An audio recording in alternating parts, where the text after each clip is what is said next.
यो हो बहसको साथमा कामना सेवा विकास बैंक, प्रगतिको आधार कामना सेवासँगको कारोबार। Registration open for +2 Science Management Humanities and Law, Lumbini College. म पनि आजै नेपाल टेलिकमको एन्टी फाइबर सेवा लिन्छु। नेपाल टेलिकम, राष्ट्रको सञ्चार।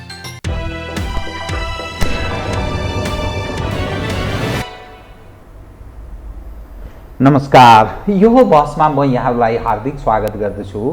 जीवराम भण्डारी। आज यहाँहरू सामुन्ने उपस्थित हुनुहुन्छ एनपी साउद। उहाँ नेपाली काङ्ग्रेसका नेता हुनुहुन्छ, पार्टीको कार्य सम्पादन समितिका सदस्य, स्थानीय तहको निर्वाचन परिचालन समितिका पनि सदस्य पनि हुनुहुन्छ। विद्यार्थी राजनीति हुँदै निरन्तर नेपाली काङ्ग्रेसमा क्रियाशील लामो राजनीतिक यात्रा तय गर्नुभएको छ एनपी साउदले। उहाँसँग आज म समसामयिक विषयलाई उठान गर्ने प्रयत्न गर्नेछु। स्थानीय तहको निर्वाचनदेखि अरू कयौँ जिज्ञासाहरूलाई उहाँ मार्फत म सम्बोधन गराउनेछु। सर्वप्रथम म उहाँलाई स्वागत गर्छु। स्वागत छ यहाँलाई कार्यक्रममा। धन्यवाद। अब म सिधै कहाँ प्रवेश गरेँ भने सत्ता गठबन्धन यो भागभण्डाको राजनीतिमा अन्तिम कसरतमा छ। नेपाली काङ्ग्रेसको एउटा इतिहास छ, एउटा प्रजातान्त्रिक पार्टी पनि। तपाईलाई यसो एउटा लामो राजनीतिक यात्रा काङ्ग्रेसमा तय पनि गर्नुभयो। यो भागभण्डाको राजनीति यस उपर तपाईँको अलिकति धारणा सुनाउ त, कस्तो लाग्छ यो? अब यसलाई भागभण्डाको राजनीति भन्दा पनि यसलाई गठबन्धन संस्कृतिको रूपमा बुझ्नुपर्छ जस्तो लाग्छ। हाम्रो निर्वाचन पद्धतिले प्रत्यक्ष निर्वाचित हुने व्यवस्थाको सँगसँगै समानुपातिक तर्फको पनि व्यवस्था गरेको छ। समानुपातिक तर्फबाट बहुमत ल्याउन 51% पुर्याउनुपर्छ, प्रत्यक्षबाट पनि 51 पुर्याउनुपर्छ। यो दुईटै ठाउँबाट बहुमत ल्याउन यत्रो पुर्याउनका लागि अहिले नेपालका जति पनि राजनैतिक पार्टीहरू छन् उनीहरूसँग त्यो लेभलको सङ्गठनात्मक आधार जस्तो देखिन्न। कुनै पार्टीले एकल रूपमा त्यसरी बहुमत ल्यायो भने त्यो कुनै क्रान्तिको बेला या चाहिँ असाध्यै लोकप्रिय व्यक्तित्वले त्यसरी उभार या कुनै पार्टीले कुनै चरणमा उभार ल्यायो भनेपछि त्यो दोस्रो कुरो हो। त्यसकारण चाहिँ हामी कमोबेस गठबन्धन प्रणाली हाम्रो जीवनको एउटा राजनैतिक जीवनको एउटा अङ्ग भइसकेको छ। अब यसलाई चाहिँ यो गठबन्धनलाई कुन रूपमा हेर्नुपर्छ भने पोहोर साल गएको निर्वाचनमा चाहिँ एमाले र माओवादीले गठबन्धन गरे र उनीहरूले भोट पनि त्यही अनुरूप ट्रान्सफर गरेर एउटा रिजल्ट दिए। अब हामीले पनि गठबन्धन गरेका थियौँ, तराईतिर पनि केही पार्टीहरूसँग तालमेलको कोसिस थियो, राप्रपासँग पनि गठबन्धन गरेका थियौँ। त्यसकारण तर त्यो मेजर ठुला पार्टीहरूको बिचको गठबन्धन थिएन हाम्रो सन्दर्भमा। त्यसकारण चाहिँ मान्छेहरूलाई अलिकति नयाँ नौलो लाग्या हुनसक्दछ। तर यो गठबन्धन वास्तवमा चाहिँ अहिलेको अभ्यासहरू जति चलिरहेका छन्, नेपालमा मात्रै होइन, इन्डिया छ, अरू पनि देशमा एक किसिमको गठबन्धन संस्कृति नै इभल्भ भएको अगाडि बढिरहेका जस्तो देखिन्छ। अब यसमा केही स्टेकमा पनि राख्नुपर्ने, दाउमा राख्नुपर्ने पनि कुरा छन्। अब हामीले बाध्यात्मक हो त्यो गठबन्धन या संविधान नै त्यस्तो प्रकृतिको छ जो एउटा त संवैधानिक बाध्यता कुरा मैले गरिसकेँ। अर्को राजनैतिक परिस्थिति के छ भने हामीरा सहयात्री केही साथीहरू दलहरू उनीहरू मुलुकको राजनीतिमा थर्ड फोर्थ छन्। तपाईँले चाहिँ फ्री कम्पिटिसनमा तपाईँले जाने हो भने तेस्रोले त जित्न सक्दैन। पहिलो र दोस्रो बीच पहिलोकै दोस्रोको बीचको प्रतिस्पर्धा। एक हिसाबले हेर्दा यो काङ्ग्रेसले सहारा दिइरहेको छ, सहयोग गरिरहेछ अरूलाई पनि भन्ने रूपमा।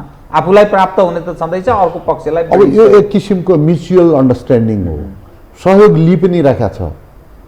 सहयोग लिने कुरा कहाँबाट भयो भने अरू पार्टीको बिचमा पनि विगतमा गठबन्धन भएको छन्।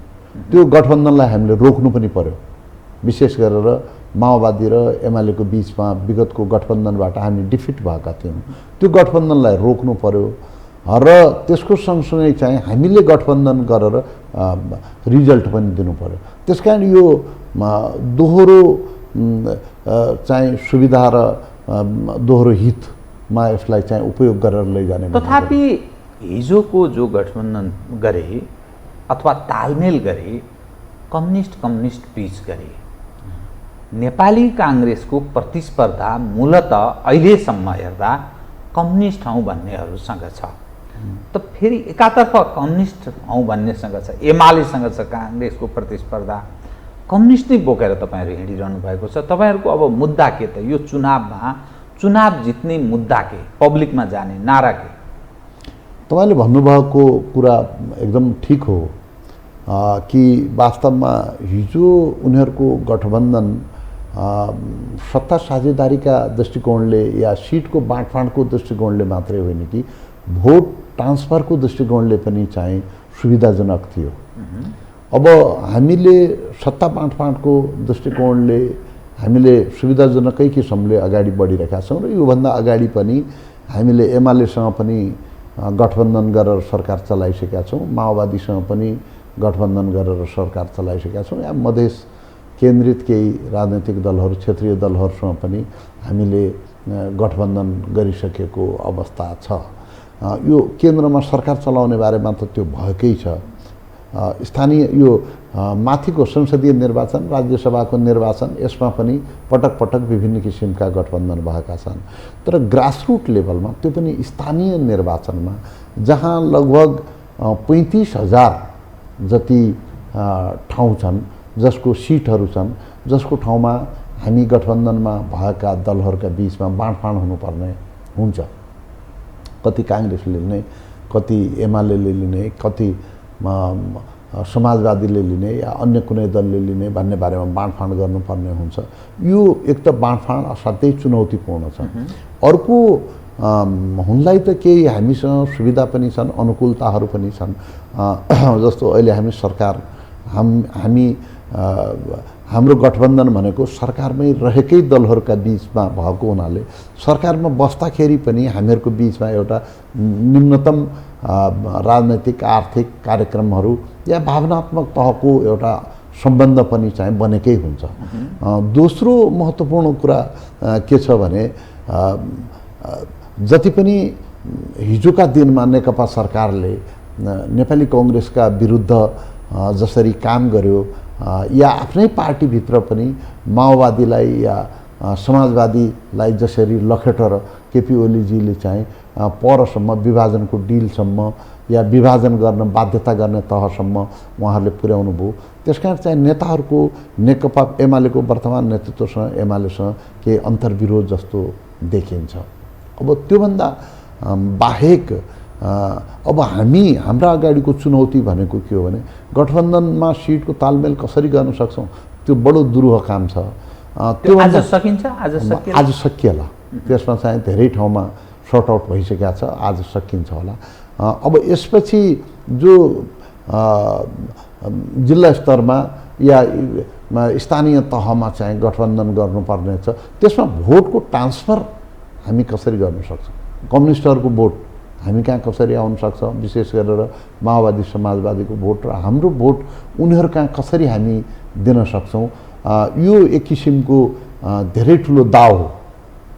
यदि हामीले त्यो भोट ट्रान्सफरबाट केही कुरा गेन गर्न सक्यौँ भने ठुलो उपलब्धि पनि हुनसक्छ। त्यसका लागि जस्तो कि अहिले टोटल सिटमध्ये हामी लगभग 50-55% सिट लडौँला, जितौँला। हामीले 40-45% रिजल्ट ल्याउनका लागि त हामीले चाहिँ 80% रिजल्ट दिनुपर्छ।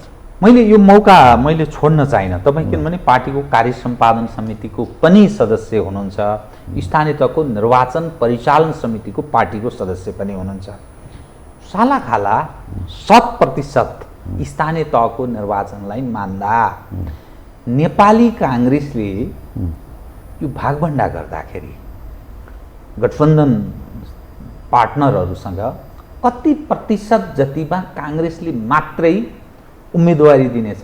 काङ्ग्रेसको मात्रै सालाखालाको हिसाबले मैले भने हाम्रो लगभग 50-55% को रेन्जमा पुग्ला तपाईँहरूको उम्मेदवारी हो। उम्मेदवारी धेरै ठाउँमा त चाहिँ सर्ट आउट भइरहेको छ। यो चाहिँ केन्द्रबाटै मापदण्ड निर्धारण गरेर गएको छ, तर केन्द्रबाटै कति सिट हाम्रो पर्ने कति सिट उनको पर्ने भनेको छैन। यो 4-5वटा मापदण्डहरू छन्। पहिलो कुरा त चाहिँ जुन हामी जहाँ जित्या छौँ त्यसको त्यो ठाउँमा चाहिँ अग्राधिकार रहने। अब दोस्रो कुरो चाहिँ मतभारको कुरा छ। मतभार भने हारेको ठाउँमा पनि गएको चुनावमा कसले कति सिट पाएको थियो, कति भोट ल्याएको थियो, त्यो आधारमा मापदण्ड त्यस्तो बनाउने बनिसक्यो। तेस्रो कुरो के छ भने अहिले सङ्गठनात्मक आधारमा चाहिँ केही नयाँ बिल्डअप भएको छ कि, नयाँ सङ्गठन बनाएको छ कि, सङ्गठनात्मक स्ट्रेन्थ के छ कसको, त्यसको पनि समीक्षा गर्ने। यो 2-3वटा कुरा आधार छ। तर हामीले 50-55 सिट लड्छौँ, 50-55 सिट। अब 40 सिटभन्दा तल ल्याउने हामीलाई गठबन्धन गरेर 40% सिटभन्दा तल ल्याउने चाहिँ हामीसँग सुविधा छैन। अब त्यो सुविधा यो 40% तल सिट आयो भनेपछि यो गठबन्धनलाई सफल भएको मान्न सकिने अवस्था छैन।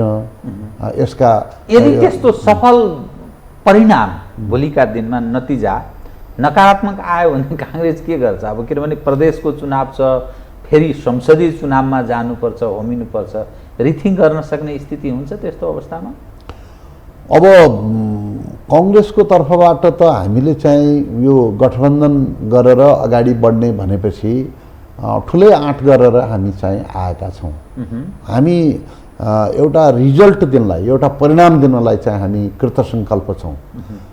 यदि यो परिणाम आउन सकेन भनेपछि राष्ट्रिय राजनीतिमा पनि चाहिँ केही गम्भीर परिणामहरू हुन सक्दछन्।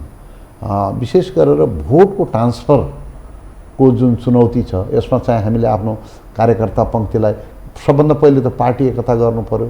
त्यसपछि दलहरू, फरक मत भएका दलहरू हामी एक ठाउँमा छौँ, उनीहरूलाई चाहिँ एक ठाउँमा ल्याउनु पर्यो। त्यसपछि हाम्रा समर्थक शुभेच्छुकहरू छन्, उनीहरूलाई पनि चाहिँ हामीले यो गठबन्धनको औचित्य पुष्टि गर्न सक्नु पर्यो, उनीहरूलाई भोट दिनका लागि राजी गर्न सक्नु पर्यो, अनि जनताबाट पनि अनुमोदित भएर आउन सक्नु पर्यो। चुनौती थुप्रै छन्। तर अब एउटा कुरा के छ भने यो गठबन्धनको सबभन्दा ठुलो औचित्य भनेको के हो भने यसले चाहिँ वाम गठबन्धनको सम्भावनालाई चाहिँ निश्चित गर्छ। वाम गठबन्धनको सम्भावना निश्चित गर्छ। तर तपाईँहरू एउटा आम मानिसले, समाजले के बुझ्छ भने काङ्ग्रेस एउटा प्रजातान्त्रिक पार्टी हो। काङ्ग्रेसको स्वाभाविक चुनावी तालमेल या गठबन्धन अरू खाली एउटा प्रजातान्त्रिक शक्तिसँग गरेको भए, अलि देशभक्तहरूसँग गरेको भए प्राकृतिक देखिन्थ्यो। कम्युनिस्ट त्यसमा पनि प्रचण्डजीहरूसँग गरेको र मधेसको पनि एउटा पक्षसँग गरेको अनि मोहन विक्रम सिंहहरूसँग गरेको कता कता अलि मेल नखाए जस्तो माधवजीलाई अलि अलग ढङ्गले हेर्दा पनि मानिसले त्यसरी हेर्दछन्। कम्युनिस्ट हौँ भन्ने उप तपाईँहरू यो गठबन्धनको माध्यमबाट भोलि चुनावमा सहभागी हुँदा कम्युनिस्ट किन गलत, किन काङ्ग्रेस ठिक भनेर तपाईँहरू भोट त माग्न सक्नुहुन्न। अनि त्यो जो अलिकति स्वतन्त्र खाले मतदाता छन् नि, भनिन्छ 15% प्लस स्वतन्त्र मतदाता छन्, अर्थात् अन्तिम घडीमा यता र उता हुन सक्छ। ती मतदातालाई आकर्षित गर्न सकिन्छ र? तपाईँले भन्नुभएको कुरा बडो संवेदनशील छ। यो तपाईँले जुन कुरा भन्दै हुनुहुन्छ र हामी जे अहिले कुरा गरिरहेका छौँ त्यसको प्रस्थान बिन्दु 63 साल हो। 2063 सालमा हामीले चाहिँ व्यवस्थापिका संसद बनाइसकेपछि त्यहाँ तीनै थरीको लगभग बराबर सिट राखेर हामीले पार्लियामेन्ट बनायौँ। काङ्ग्रेस, माओवादी केन्द्र र एमालेको। त्यसले के निर्धारण गरिदियो भने हाम्रो पोजिसन राष्ट्रिय राजनीतिमा 1/3 मात्रै देखायो। त्योभन्दा अगाडि तपाईँले चाहिँ 56 सालको निर्वाचनमा तपाईँ जानुहोस् या त्योभन्दा अगाडि पनि जानुहुन्छ भने लगभग दुईटै कित्तामा मात्रै राष्ट्रिय राजनीति ध्रुवीकृत थियो। तेस्रो पक्ष भने एकदमै सानो पक्ष थियो, खालि त्यसले चाहिँ प्ले गरिरहेका थियो। तर 63 सालपछि 3 भागमा राष्ट्रिय राजनीतिलाई बाँडिसकेपछि त्यो राजनीतिको कोर्स अगाडि बढ्दै गयो। त्यो कोर्स बढ्दै जाँदाखेरि त्यसले संविधान पनि दियो, दुईचोटि संविधान सभाको चुनाव भयो, त्यसले चाहिँ संविधान दियो, त्यसले सरकार गठन विघटनका प्रक्रियाहरू लगातार चाहिँ अगाडि बढ्दै गयो। अहिले आएर गएको निर्वाचनमा आएर त्यसमध्ये दुईटा शक्ति एक ठाउँमा भएपछि द्वितीय नै ल्याउन सकिन्छ भन्ने किसिमको परिणाम देखियो। अब र हामी एक तिहाई भयौँ। हामीले अरूलाई ओलीजी र प्रचण्डजी मिल्दा त्यस्तो देखियो। हामीले चाहिँ अरू शक्तिलाई पनि आफूसँग साथमा राख्न नखोजेका होइनौँ, विशेष गरेर राप्रपालाई राख्न खोजेका हौँ। हामीले तराईतिरका दललाई पनि चाहिँ मिलाउन खोजेका हौँ, तर उनीहरूको त्यो लेभलको स्ट्रेन्थ भएन। तपाईँले चाहिँ देखिराख्नु भएको छ, राप्रपाले चाहिँ आफ्नो यो थ्रेसहोल्ड 3% पनि पुर्याउन सकेन, मेन्टेन गर्न सकेन, आफूलाई राष्ट्रिय राजनैतिक दलको रूपमा मेन्टेन गर्न नसकेकै अवस्था हो। जबकि राप्रपा एकीकृत राप्रपा थियो, त्यो चाहिँ डिभाइडेड राप्रपा पनि थिएन। अब अरू तराईतिरका दलहरूको परिस्थिति पनि कमोबेस एक दलभन्दा बाहेक बाँकी चाहिँ छिन्न भिन्न अवस्थामै रहेको हामीले चाहिँ देखियो। अहिले आएर हामीले पनि राष्ट्रिय राजनीतिमा आएको परिवर्तनपछि हामीले पनि त्यो 3 भागमा गएको राजनीतिलाई चाहिँ दुईटा तत्त्वहरूको सम्मिश्रण परेपछि त्यो यौगिकबाट चाहिँ नयाँ चाहिँ इलिमेन्ट्स चाहिँ नयाँ पदार्थ जन्माउन हामीले पनि खोजेका छौँ। काम चाहिँ बडो चुनौतीपूर्ण छ। अब यसले चाहिँ रिजल्ट दियो भने यो कोर्स धेरै अगाडिसम्म जान्छ। अब हामीले चाहिँ सरकार गठनै राम्रो परिणाम आएन भने अर्को ढङ्गले सोच्ने स्थितिमा कांग्रेस राम्रो परिणाम आएन, यसले चाहिँ फरक ध्रुवीकरणमा लग्यो। नेपालको समाज चाहिँ राजनैतिक पार्टीहरूको ध्रुवीकरणमा मात्रै छैन, यहाँ सामाजिक अन्तर्विरोधहरूले पनि ध्रुवीकरण दिन्छ, या अन्य आर्थिक अन्तर्विरोधहरू पनि छन्, त्यसले पनि ध्रुवीकरण दिन्छ भनेपछि केही चुनौतीहरू हाम्रो अगाडि आगामी दिनमा आउन सक्छन्। बहुत फ्र्याङ्क ढङ्गले तपाईँले विषय उठाइदिनु भयो। यो मलाई अलिक सजिलो हो यो विषयलाई थप अरू उठान गर्न, त्यस कारण तपाईँलाई म मन पनि पराउँछु एक हिसाबले। अब अलिकति म यसैलाई मैले जोडेँ है त। केपी ओलीजी बारम्बार के एडभोकेसी गरिरहनु भएको छ भने देशलाई अब 2 दलीयमा लगे हुन्छ, अरू झिना मसिना साना पार्टीको त्यति औचित्य छैन, छ भने उनीहरू स्थापित हुन्, हाम्रो ठाउँ ग्रहण गरून्। नेपाली काङ्ग्रेस चाहिँ त्यो ठुलो अवसर गुमाउँदैछ, किनभने कम्युनिस्ट हौँ भन्नेहरू पूर्ण रूपले विभाजित छिन्न भिन्न भएको दृश्य देखिन्छ। मधेस केन्द्रित ठानिने पार्टी उनीहरू पनि विभाजित छन्। यस्तो स्वर्ण अवसर काङ्ग्रेस गुमाउँदैछ। जो काङ्ग्रेस एक्लै दौडिँदा पहिलो पार्टी बन्न सक्ने सम्भावना थियो, त्यो अवसर गुमायो, हुती देखाएन, ह्याउ देखाएन। कतिपय मानिस त्यसो भन्छन्, के भन्नुहुन्छ यसलाई? अब 2 दलीय राजनैतिक प्रक्रियाको अभ्यास ओलीजीले गर्नुभएको हो र त्यो वामपन्थी गठबन्धन बनाएरै उहाँले गर्नुभएको हो। उहाँले चाहिँ अब हामी त कङ्ग्रेस त एउटा ठाउँमा छँदै थियौँ, उहाँले निर्वाचनमा उहाँहरूले एउटा सर्टेन परिणाम पनि देखाउनु भएको हो। अब उहाँहरूले पार्टी एक पनि गराउनु भयो, पार्टी उहाँले चाहिँ चलाउन पनि सक्नु भएन, गठबन्धन पनि चलाउन सक्नु भएन, सरकार चलाउन नसक्ने कुरा त यी मामुली कुरा भइहाल्यो, सरकार पनि चलाउन सक्ने कुरा असफल देखिनुभयो। त्यसकारण यो 2 दलीय पार्टीको अभ्यासबाट चाहिँ कोही असफल भएको यदि कुनै सिङ्गल पात्र छ भने त्यो वास्तवमा ओलीजी नै हो।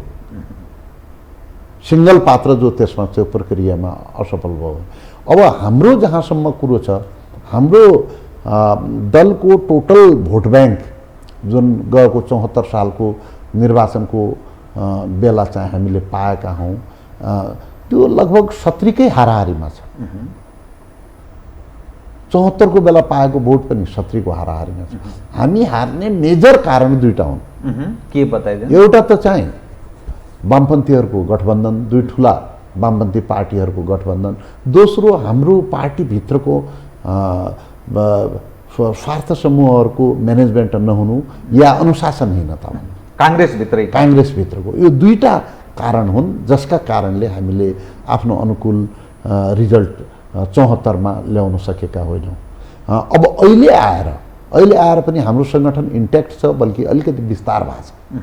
धेरै चाहिँ ल्यान्डमार्क विस्तार भयो भनेर चाहिँ म भन्दिनँ, तर अहिले चाहिँ हामीले अधिवेशन पनि गरेका छौँ, पार्टीलाई म्यानेज गर्न पनि खोजेका छौँ, अलि नयाँ जेनेरेसनलाई आकर्षित गर्न पनि खोजेका छौँ। यसलाई चाहिँ हामीले आफ्नो पार्टीभित्र भएको सकारात्मक परिवर्तनका रूपमा चाहिँ आत्मसात गरेका छौँ। तर त्यो परिवर्तनले मात्रै वामपन्थी ध्रुवीकरणलाई हामी त्यसलाई चाहिँ डिफिट गर्न सक्ने अवस्थामा छैनौँ। र वामपन्थीहरू आफै पनि एकै ठाउँमा हामीले तपाईँहरू एक ठाउँमा जाऊ भन्दाखेरि पनि उनीहरू त्यो ध्रुवीकरणमा गइहाल्न सक्ने अवस्थामा छैनन्। हालाकि राजनीतिमा जे पनि सम्भावना हुन्छ भनिन्छ। भोलिका दिनमा नेपाली काङ्ग्रेससँगै निरन्तर अखण्ड अर्थात् लामो समयसम्म प्रचण्डजी, माधव कुमार नेपालजीहरू सहयात्री, सहयोगी यस गठबन्धनमा यस्तै ढङ्गले चलिरहने सम्भावना छ र?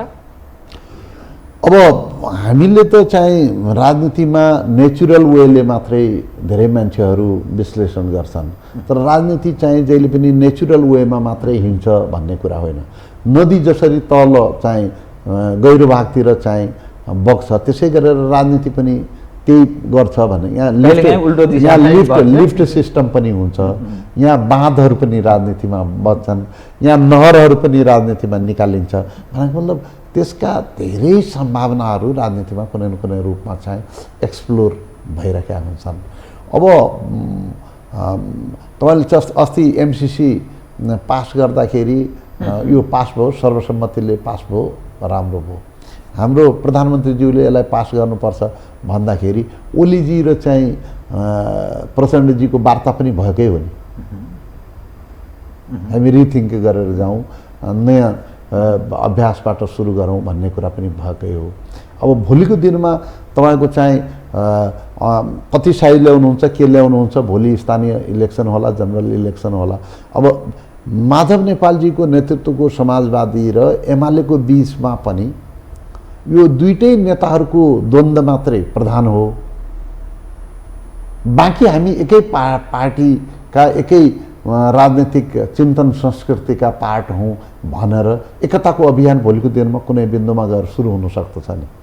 त हाललाई सब कुरालाई चाहिँ म हाल गरेरै काङ्ग्रेसले यो निर्णयमा पुग्यो नाइ भन्न चाहिँ सक्दिनँ। तर एउटा कुरा के छ भने इलेक्सनमा चाहिँ स्ट्राटेजिक हुन जरुरी छ।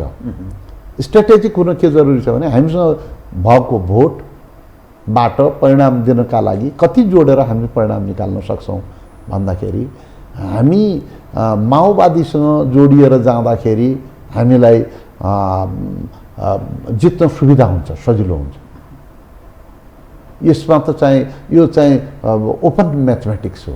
अब यो त चाहिँ ओलीजीले पनि बुझ्नुभयो होला, अरूले पनि बुझ्नुभयो होला। त्यसकारण उहाँहरू चाहिँ काङ्ग्रेस सबभन्दा ठुलो पार्टी भन्ने अपर्च्युनिटी लुज गर्दैछ चाहिँ उहाँहरू भन्दै हुनुहुन्छ।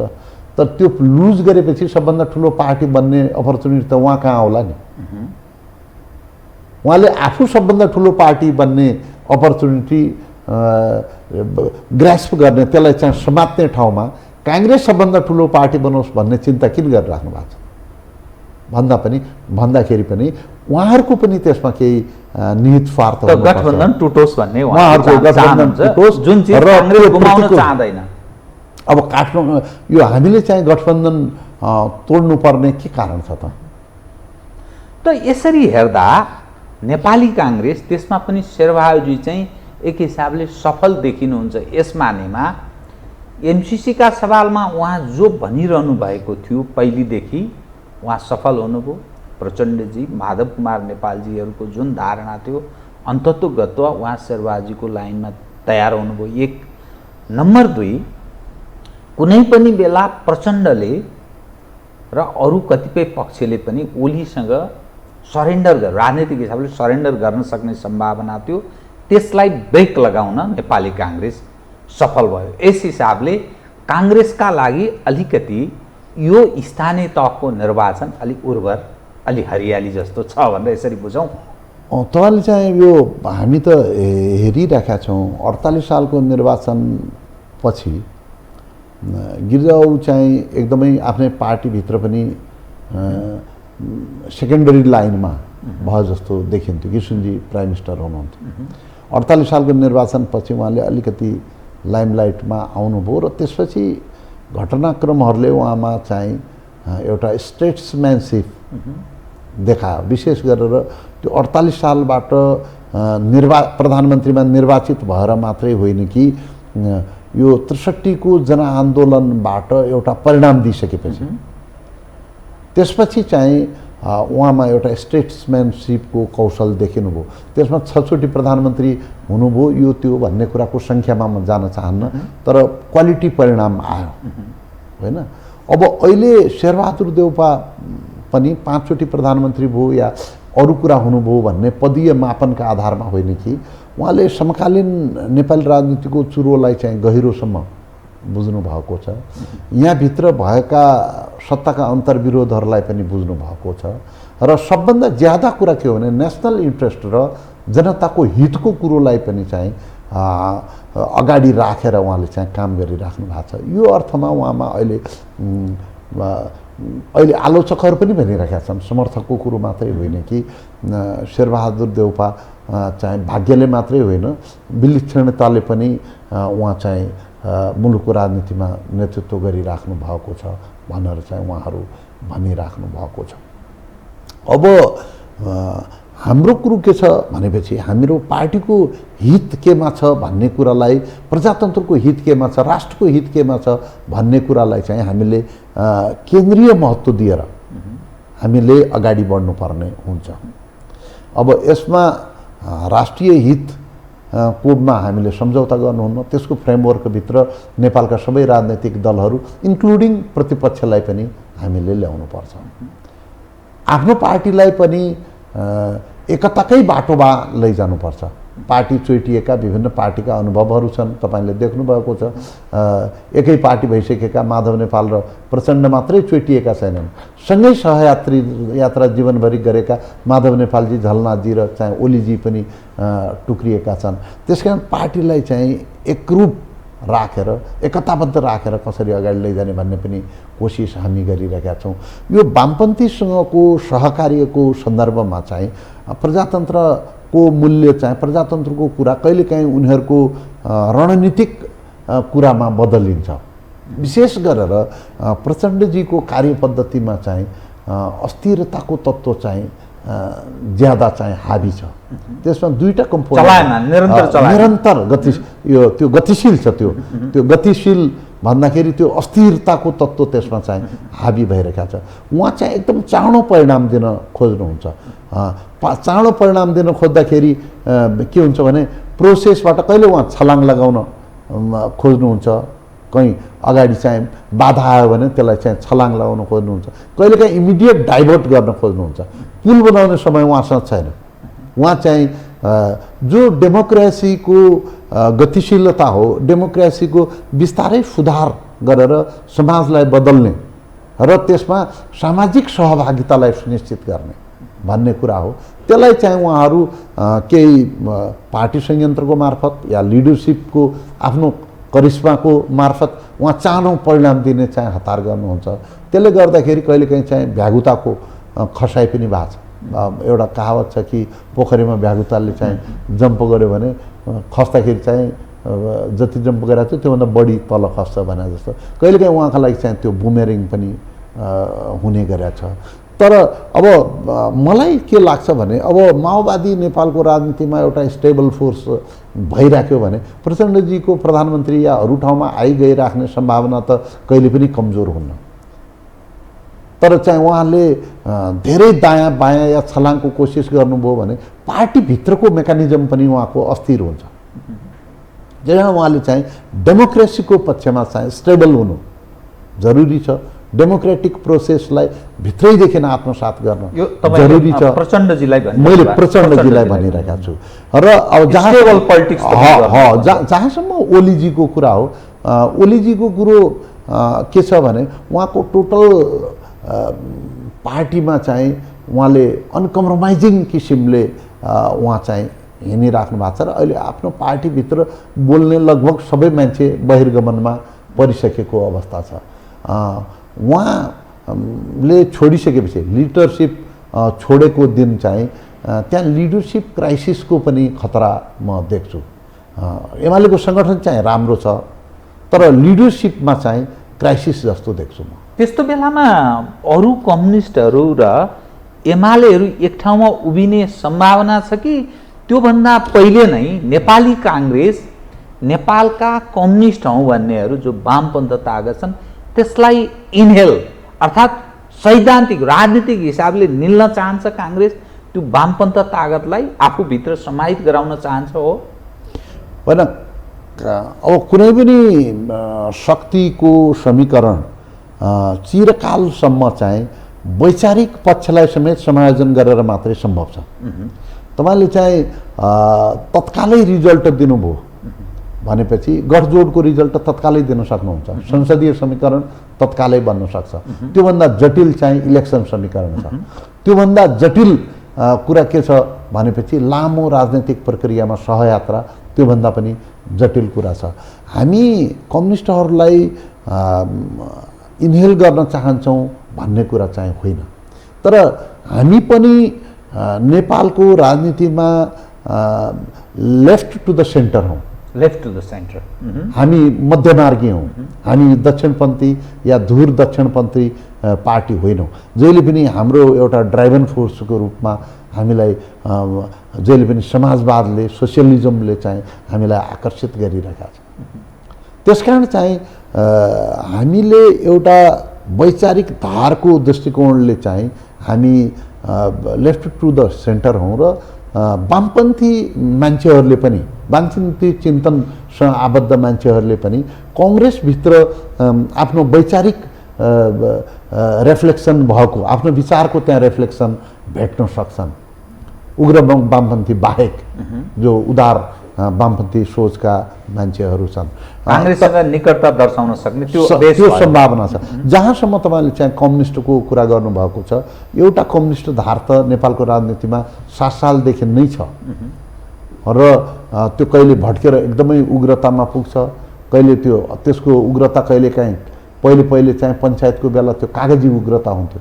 उनीहरूले जहिले पनि क्रान्तिका कुरा गर्ने, हामी उहाँहरूलाई आरोप के लगाउने गर्थ्यौँ भने सिरक ओढेर चाहिँ क्रान्तिकारी चिन्तन राख्ने भनेर पनि आरोप लगाउँथ्यौँ। विशेष गरेर अहिलेको राजनीतिमा पनि नेपालको सबभन्दा क्रान्तिकारी मान्छे मोहन विक्रमजी हुनुहुन्छ। उहाँले चाहिँ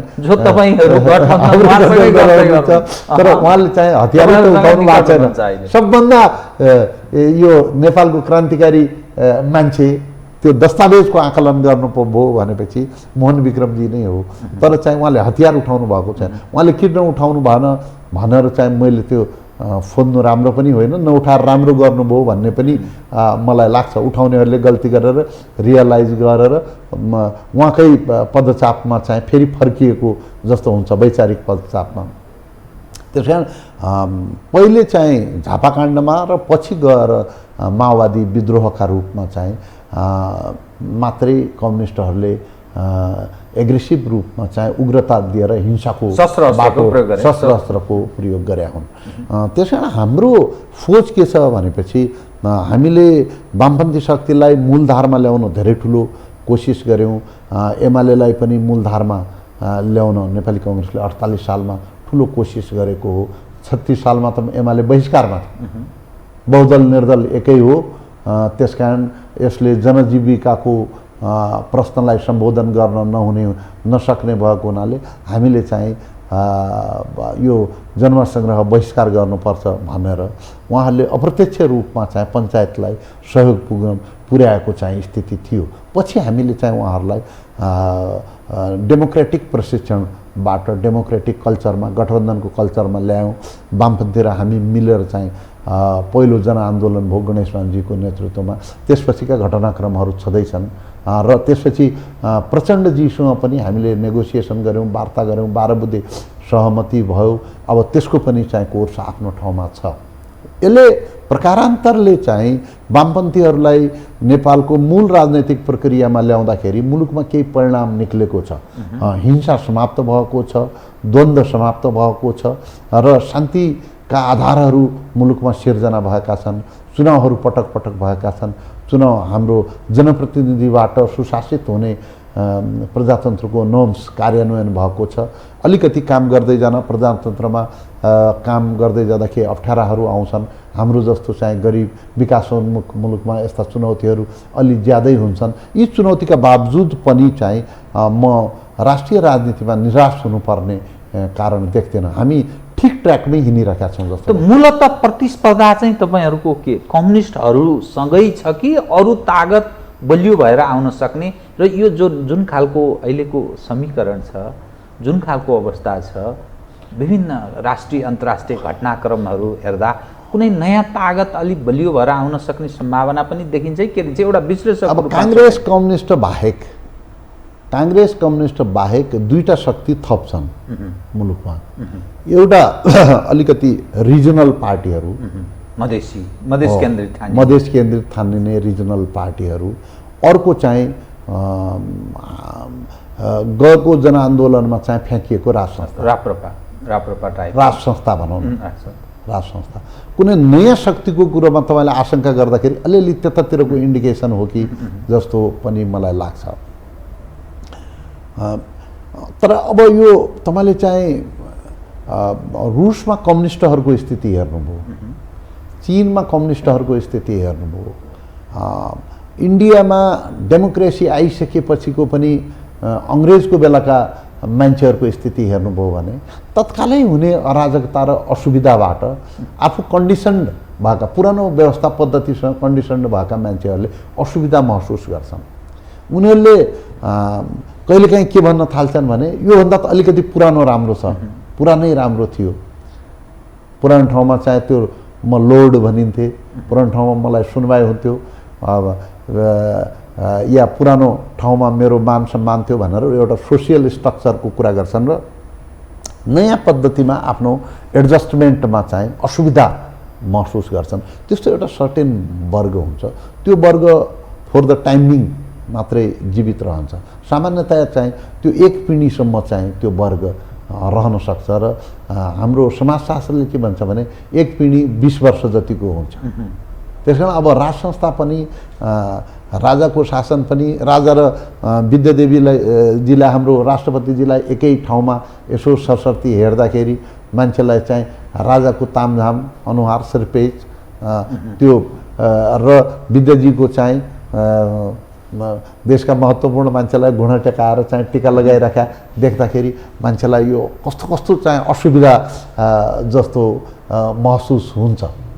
त्यसमा चाहिँ तुलना गर्दाखेरि मान्छेको तुलना गर्दाखेरि त्यस्तो चाहिँ कसैलाई अनुभूति हुनसक्छ, विशेष गरेर पुरानो पद्धतिसँग चाहिँ जोडिएका मान्छेहरूको। जहाँसम्म हामी जस्ता मान्छेको कुरा गर्नुहुन्छ, हामी त दसैँमा टिका लाउन चाहिँ रामवरण डक्साप चाहिँ राष्ट्रपति हुँदाखेरि त्यहाँ गयौँ, टिका लगायौँ, आयौँ।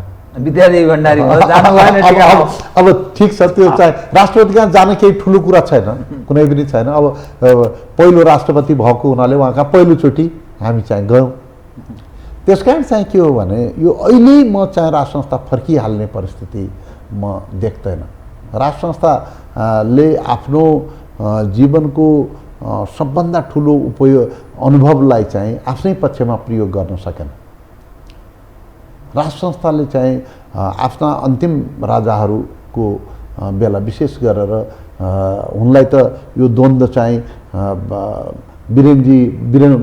तत्कालीन राजा वीरेन्द्रको अलिकति ज्यादा अधिकार लिने चाहनाको प्रतिबिम्ब थियो पनि भनिन्छ। जसरी त्यो सुरुमै द्वन्द्वलाई चाहिँ माओइस्ट कन्फ्लिक्टलाई कन्ट्रोल गर्न सकिन्थ्यो, त्यसमा राज संस्थाले पनि खेल्यो, अरू शक्तिहरू अन्तर्राष्ट्रिय शक्तिहरूले पनि खेल्यो भन्ने कुरा छ। त्यसपछिका दिनमा पनि योलाई म्यानेज गरेर लैजान सक्ने जुन सम्भावना थियो त्यसमा राज संस्था चुकेकै हो। अब यसको रिस्टेटको कुरा, यो शक्ति चाहिँ जनस्तरमै भाइब्रेन्ट भएर फेरि आउने कुरा चाहिँ त्यसको लागि त अहिले तत्काल कुनै सम्भावना म अब कार्यक्रमको ठिक अन्त्यमा एक प्रश्न, यो चाहिँ अलिक धेरै जनजिज्ञासा कतिपय आम सञ्चारमा आएको छ। खास गरी 6 महानगरपालिका मध्ये 3वटामा काङ्ग्रेस, अरूलाई भनेको हो त्यो फाइनल भाव, त्यो लगभग त्यही बाटोमा जाँदैछ। भनेपछि काठमाडौँ, ललितपुर, विराटनगर काङ्ग्रेसलाई, अरू महानगरपालिका अरू पक्षलाई त्यही बाटोमा जाँदैछ। हस्, कार्यक्रममा आइदिनु भयो, धन्यवाद छ। हस्, धन्यवाद। आदरणीय दर्शकवृन्द, उहाँ हुनुहुन्थ्यो एनपी साउद, नेपाली काङ्ग्रेसका नेता, कार्य सम्पादन समिति सदस्य तथा स्थानीय निकाय निर्वाचन परिचालन समितिका सदस्य। समसामयिक विषयलाई केन्द्रमा राखेर गरिएको कुराकानी। मसहित मेरो सम्पूर्ण युनिटलाई कार्यक्रमबाट बिदा दिनुहोस् र यो टेलिभिजन हेर्दै रहनुहोला। नमस्कार।